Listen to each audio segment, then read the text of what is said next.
My father always told me that a man's true worth is measured by two things: the thickness of the calluses on his hands and the unbreakable weight of his given word.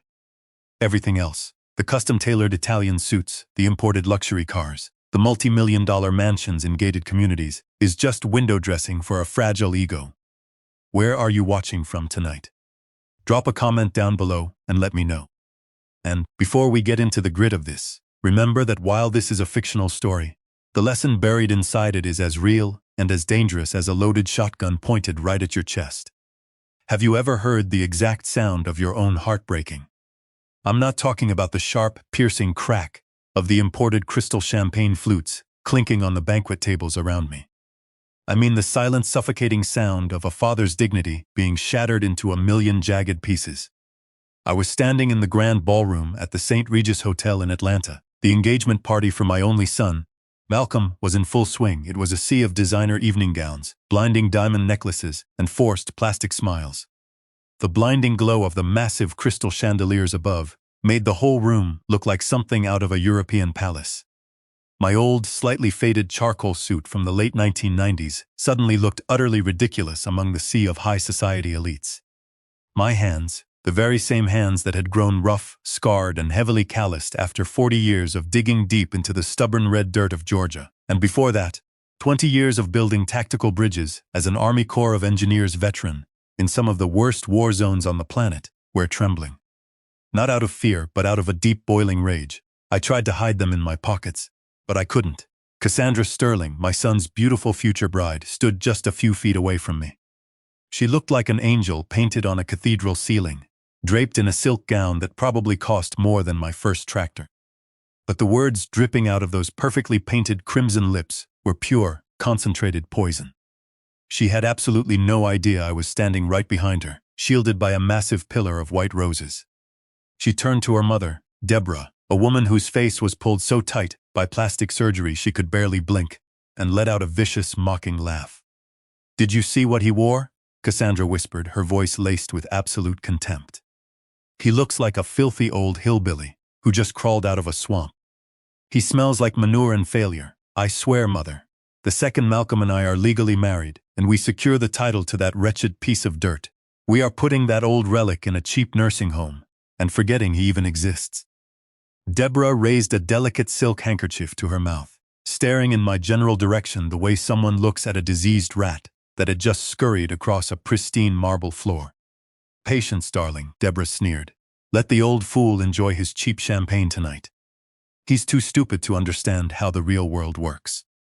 Soon enough, his precious farm will be a concrete interchange, and you'll have a trust fund that never runs dry." They thought I was stupid. They thought this old, ragged country farmer couldn't understand the polished, venomous language of high society. But they made a fatal mistake. They forgot that before I was a farmer, I was a soldier. I didn't get angry. My military discipline kicked in like a steel trap snapping shut. Instead of reacting, I observed. I watched Wallace Sterling, Cassandra's father, shaking hands with a local zoning commissioner, subtly slipping a thick white envelope into the man's coat pocket. I saw the calculated, predatory looks they exchanged. For a brief second, I almost turned around and walked out of those heavy oak doors. I wanted to go back home, back to the absolute quiet of the farmhouse, back to the place where kindness isn't measured by the thickness of a man's wallet, and loyalty isn't bought and sold on the stock market. But just then, a firm, heavy hand landed squarely on my right shoulder. It was Malcolm, my son. He stood there in his sharp tuxedo, but he wasn't looking at Cassandra with the eyes of a love-struck fool. He looked straight into my eyes. There was no embarrassment, no hesitation, no apology for his fiancée's disgusting behavior. Instead, there was a strange, terrifyingly cold calm radiating from him. He leaned close to my ear and whispered in a low, razor-sharp voice that cut through the noise of the party. "Easy, Dad, let them talk. Tomorrow I'm taking everything back, every last dime." I stared at him. This was the boy I had raised with sweat, blood, and immense sacrifice after his mother, Sarah, passed away from cancer when he was just 10 years old. I had taught him how to shoot, how to track a deer, and how to read a balance sheet. Malcolm didn't just go to a state college. He became one of the most ruthless forensic accountants in Atlanta. His entire job was hunting down hidden offshore accounts and destroying corporate fraudsters. And for the very first time, I saw something entirely different in his eyes. This wasn't simple anger over an insult. It was a highly calculated plan, a punishment that had already been set into motion. I wasn't born into silk sheets and inherited privilege. I was born from the red, unforgiving soil of Georgia. My farm isn't just a piece of taxable property. It is sweat, it is blood, it is a legacy. It's the sacred ground where I buried Sarah. Sarah always said my rough hands were the most beautiful hands in the world, even though they were scarred by shrapnel and heavy labor. She used to hold them and say they were the hands of an honest man who built things to last. After she passed, Malcolm was all I had left in this world. I raised him among endless rows of cornfields and massive oak trees. I drilled into his head that a man's word is an ironclad contract written in stone, one that should never, under any circumstances, be broken. I was incredibly proud when Malcolm became highly successful in the city, building a reputation as a financial bulldog. But I never, in my wildest nightmares, imagined he would bring home someone like Cassandra Sterling. He pressed play, the recording began. There was a brief hiss of static, the clinking of glasses, and then a familiar, chilling voice came through the high-end speaker. Cassandra, but her voice was no longer sweet like honey. It was sharp, calculating, and dripping with malice. "That old man is a complete fool," Cassandra's recorded voice sneered. "He's so desperate for family he'll sign absolutely anything his son asks him to. He practically worships the ground Malcolm walks on." Then came her laughter, cold, metallic, the kind of laughter that makes the hair on the back of your neck stand up. A moment later, Wallace's deep, arrogant voice cut in. "We need that specific plot of land for the highway development, Cass.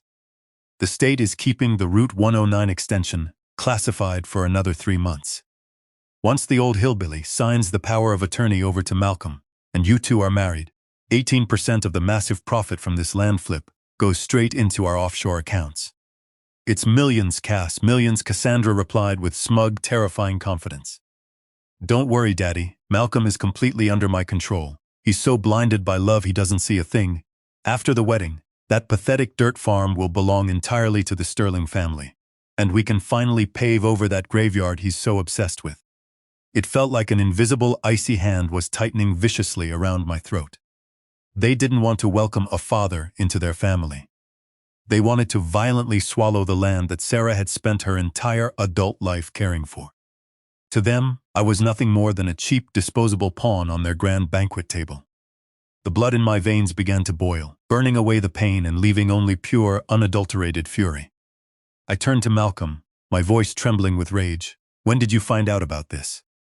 Malcolm admitted he had suspected something was horribly wrong for a long time. The Sterlings' financials didn't add up. Their wealth wasn't just from corporate takeovers. It was from organized predatory land grabs. He had secretly planted highly advanced recording devices in Wallace's private home office and even in Cassandra's personal suite. He had been quietly enduring the horrific humiliation, playing the role of the smitten fool, all while meticulously collecting ironclad legal evidence. He wasn't just protecting the farm, he was protecting our family's honor, and he was building a federal case. He told me the Sterling family had a long, dark history of this. They had forged countless documents, exploited loopholes, and used fake marriages to steal land from other poor, rural farmers across the state.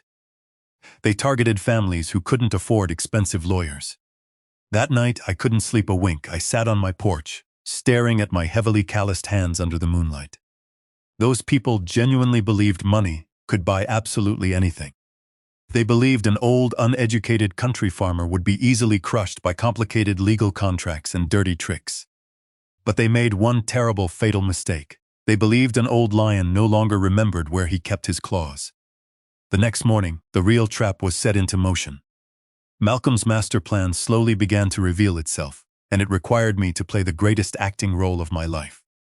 I had to become the exact pathetic, naive old fool they thought I was. Just 2 days later, Wallace Sterling drove his expensive imported sports car down my dusty gravel driveway. He stepped out, wearing custom leather boots that looked like they had never touched a single grain of dirt in their existence. He flashed a brilliant, fake smile and pulled a thick leather binder from his briefcase. Inside was a so-called standard prenuptial property addendum. "Just a formality, Eli, my good man," Wallace boomed, clapping me hard on the shoulder. "Just to ensure the kids are financially protected. You know how the world works nowadays. Just need your signature right here. Transferring temporary management rights to Malcolm. It's completely standard. I looked down at the documents. Thanks to my military engineering background, I know how to read complex schematics, and thanks to Malcolm's coaching, I knew exactly what to look for in the legal jargon.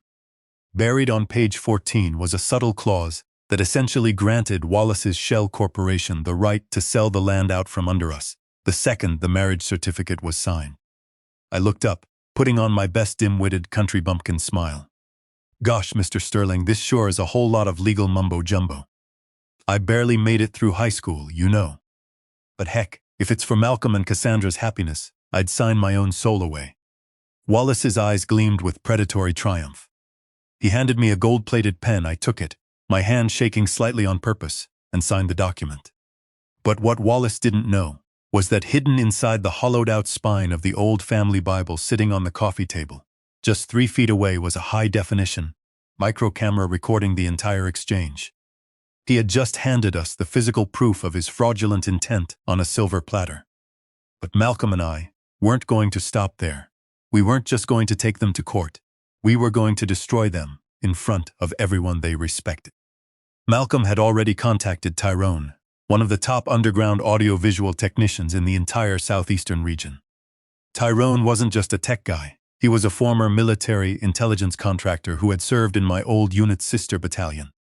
Together, they were preparing a very special explosive surprise for the upcoming wedding. A gift that would turn Cassandra's happiest, most arrogant day into the absolute worst nightmare of her miserable life. I can feel the blazing truth inside those hidden recordings burning through my patience right now. And I know you can feel it too. The tension is reaching a boiling point, so make sure you hit that subscribe button to the channel right now, because you absolutely will not want to miss the glorious moment justice is finally served. The waiting won't last much longer, because that $1 million wedding altar is about to turn into a public guillotine for the greedy. I stayed back at the farm, preparing my mind. I stood in front of Sarah's grave, the wind rustling through the tall oak trees, and whispered to her stone that I would protect everything we had built together with my last breath. I drove into Atlanta to meet Tyrone at a small, rundown roadside diner on the outskirts of town. Tyrone was a sharp-eyed man with hands that moved like pure magic when he worked with electronics.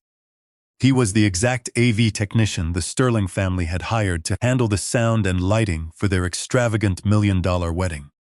They hired him because he was simply the best money could buy. But what they didn't bother to background check was that Tyrone had been Malcolm's college roommate and closest friend for over a decade. Tyrone slid a reinforced military-grade tablet across the sticky diner table toward me. He smiled, taking a sip of his black coffee, but there was a fierce protective anger burning hot behind his dark eyes. He didn't just hate the Sterlings on principle. He hated them because his own grandparents had lost their generational farmland to predatory corporate developers utilizing the exact same underhanded tactics. I've got full root access to their entire AV network at the St. Regis, Mr. Eli, Tyrone said, his voice a low, gravelly whisper. On the bright screen, he showed me exactly how he had bypassed the hotel's secure firewalls. He had quietly and permanently embedded our highly incriminating audio and video recordings directly into the dead center of the grand romantic video montage the Sterlings had commissioned to showcase Malcolm and Cassandra's fake love story. The digital payload is locked and loaded. They can't stop it, they can't unplug it. I've routed it through an independent power supply and locked out the main control booth. The bomb has already been firmly planted under their high society chairs. All it needs now is someone to push the detonator. The Sterling family had prepared yet another fake contract. They planned to completely isolate me during the lavish dinner reception after the wedding, ply me with expensive liquor until I was supposedly drunk with celebration and overwhelming pride for my successful son. Then, they would trick me into signing a final deed transfer. The document would immediately, irreversibly transfer 18% of the farm's total value directly to their shell company, just days before the state's highway project was publicly announced. I looked at the stolen digital guest list on Tyrone's tablet. It was filled to the brim with powerful, untouchable names: state senators, elite politicians, massive Wall Street investors, and county judges. These were the exact people the Sterling family desperately wanted to impress. They wanted this extravagant wedding to permanently polish their glittering reputation. But what they utterly failed to realize was that those exact same distinguished, powerful guests would soon become the trapped, captive witnesses to their complete and utter collapse. Malcolm called me on the final night before the wedding. I was sitting alone on the dark, quiet porch of the farmhouse, listening to the cornfields whispering in the night wind. His voice was strangely, terrifyingly calm over the phone line. "Dad," he said, "are you ready?" "I was born ready, son," I replied, my voice steady as bedrock. "Your mother would be proud of you today. Wear your best suit, Dad, the one you wore when you married Mom. Polish those old combat boots. I want you to walk into that pretentious wedding hall with your head held high, looking exactly like the man who built this family. Don't look down, don't be afraid, don't doubt anything that happens." I knew with absolute certainty that after tomorrow, our lives would never ever be the same again. Our family honor would be washed completely clean by the burning fire of the truth. But I still felt a cold, sharp chill run down my spine when I imagined the precise moment that terrible truth would finally explode in front of dozens of powerful political figures and hundreds of flashing camera lenses. Would the Sterling family still have a desperate way out once their darkest, most vile secret was viciously exposed? Or would they try to use their massive wealth and political power to brutally extinguish the fire we had just lit? I'm truly, deeply glad you stayed with me this far to hear the real grit of the story. Now, I want to ask you something important. Do you genuinely think people like the Sterling family deserve a second chance when they get caught? Or is absolute public punishment and total ruin the only acceptable price they must pay for a scheme that actively tried to trade human dignity for wealth? Comment the number 1 down below if you believe harsh justice should be served without mercy. Comment number 2 if you honestly think they deserve a second chance to reform. Let's see where you stand. The day of the wedding arrived. The morning sun was shining in a strangely beautiful, golden way, but inside my chest there was only a terrifying, calculated calm. I drove to the St. Regis and walked into the grand sanctuary. I sat squarely in the very first row on the groom's side. I sat completely alone. The velvet seat directly beside me was deliberately left empty. It was meant for my late wife, Sarah, and somehow, I could almost feel her comforting warmth sitting right beside me, as if she were quietly telling me to stay strong and hold the line. It was a flawless million-dollar illusion of absolute purity and true love. The string quartet was playing a hauntingly beautiful classical piece. The air smelled of expensive wax candles and old money. Then, the heavy doors opened. Cassandra walked slowly down the aisle wearing a magnificent, custom-designed Vera Wang wedding gown that was easily worth $50,000. She smiled radiantly, brightly at the wealthy guests. But when her eyes briefly passed over me sitting in the front row, I saw it again. The raw, unfiltered contempt, it was still there, violently bubbling just beneath her thick layers of expensive, professional makeup. Wallace, meanwhile, was aggressively busy shaking hands with billionaire investors before taking his seat. He was laughing cheerfully, showing off his perfectly capped teeth. Perhaps the greedy fool was already mentally calculating exactly how much dirty money he would make from paving over my wife's grave once their little scheme succeeded. The pastor, a dignified man with a booming voice, began the grand ceremony. His voice echoed beautifully through the high vaulted ceilings of the church. He spoke of love, of trust, of building a foundation on honesty. I almost laughed out loud at the sickening irony. Then, the most important, critical moment finally arrived. The climax of the entire charade. The pastor turned his kind eyes to Malcolm. "Do you, Malcolm, take Cassandra to be your lawfully wedded wife, to have and to hold from this day forward, for richer, for poorer?" The massive room fell completely, utterly silent. You could hear a pin drop on the marble floor. Malcolm didn't answer right away. He stood there, looking dashing in his tuxedo. He slowly turned his head and looked directly at me. I gave him a single, barely perceptible nod. Then he looked back at Cassandra, whose fake, radiant smile was beginning to slightly falter at the edges due to his agonizing hesitation. Malcolm took one deliberate step backward, away from her. He reached over with lightning speed and smoothly took the wireless microphone directly from the stunned pastor's hand. His voice rang out through the massive speaker, sharp, clear, and dripping with icy authority. "Pastor," Malcolm said, his voice echoing off the stone walls. "Before I can even consider answering that question, there is something everyone in this room desperately needs to see. A confused murmur instantly spread through the massive crowd. Wallace Sterling abruptly jumped to his feet, his face turning a dangerous shade of purple. He realized something was terribly wrong. He shouted for the hotel security, desperately trying to stop whatever was happening, but it was already far too late. Up in the barricaded control booth, Tyrone had decisively pressed the final button. The giant, state-of-the-art LED screen behind the altar, the one that was meant to display a touching slideshow of wedding photos, suddenly went pitch black. The string quartet stopped playing in shock. Then a massive title appeared on the screen in stark, blood-red letters: The Truth About Cassandra Sterling and Her Family's Corporate Fraud. The entire room collectively held its breath. The video began to play at maximum volume, but instead of romantic memories, the screen showed the high-definition hidden camera footage Malcolm had secretly recorded. There was Cassandra, standing at the engagement party, laughing and mercilessly mocking me. Her venomous voice echoed brutally across the silent church, amplified by the $1 million sound system. "That filthy old man will never even realize he's losing his land," her recorded voice sneered, her face looking demonic on the 60-foot screen. "Once he signs the power of attorney over to Malcolm, and we are married, 18% of the massive profit from this land flip goes straight into our offshore accounts. We are going to pave right over his miserable farm."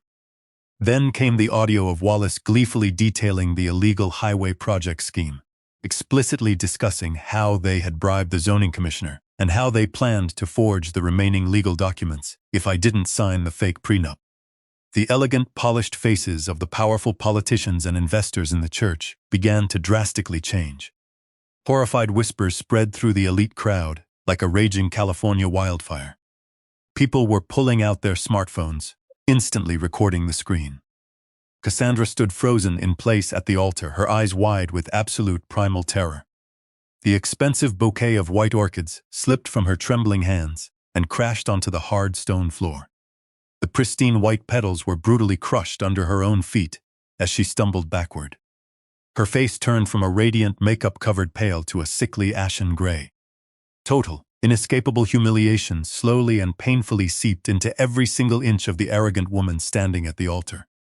I could almost feel the raw satisfaction building in the room as the toxic lies were finally exposed to the harsh light of day. This was the exact moment when the truth stopped being just words and became a brutal, public death sentence for the Sterling family's entire reputation. But the collapse had only just begun. The entire church suddenly exploded in shock as a new video played. It was the hidden camera footage from my farmhouse living room, clearly showing Wallace handing me the fraudulent property addendum while lying to my face. Guests in expensive suits jumped to their feet, shouting in outrage. The murmurs that had begun as quiet whispers quickly turned into angry, chaotic shouting. The deep admiration these elite people once had for the Sterling family vanished in a split second, immediately replaced by looks of pure, unadulterated contempt. Wallace Sterling rushed aggressively toward the technical booth, his face contorted in rage. He was screaming at the top of his lungs, violently demanding that the screen be shut off, but the heavy steel door was dead-bolted from the inside. Tyrone had securely locked the entire system down and slipped out the back service elevator. The damning images on the screen relentlessly continued to play. Now, Malcolm's forensic accounting files were displayed. The presentation showed forged contracts with carefully manipulated signatures, hard, undeniable proof of how the Sterling family had systematically pushed dozens of vulnerable farming families into total ruin long before they ever came after me. Deborah Sterling could barely stand on her own 2 feet. She violently clutched the back of a mahogany pew as her expensive silk handkerchief slipped from her sweaty hand and fell to the floor. She desperately tried to hide her face behind her designer purse from the intense camera flashes erupting from the journalists who had been invited as guests. The pride of a high society lady had completely dissolved into pathetic, shivering fear. In the middle of that total chaos, Cassandra suddenly collapsed to her knees. Her magnificent $50,000 wedding gown now looked like a heavy, suffocating cocoon trapping the vile liar inside it.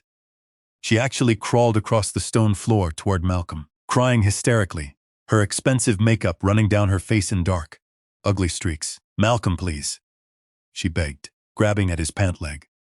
"Please, it's all a massive misunderstanding. My father forced me into it."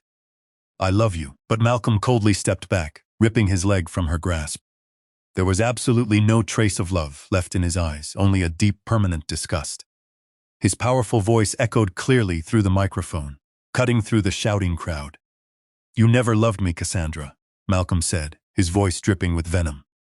You only loved my father's land. You weren't marrying me. You were marrying 18% of the illegal profit from a state highway project.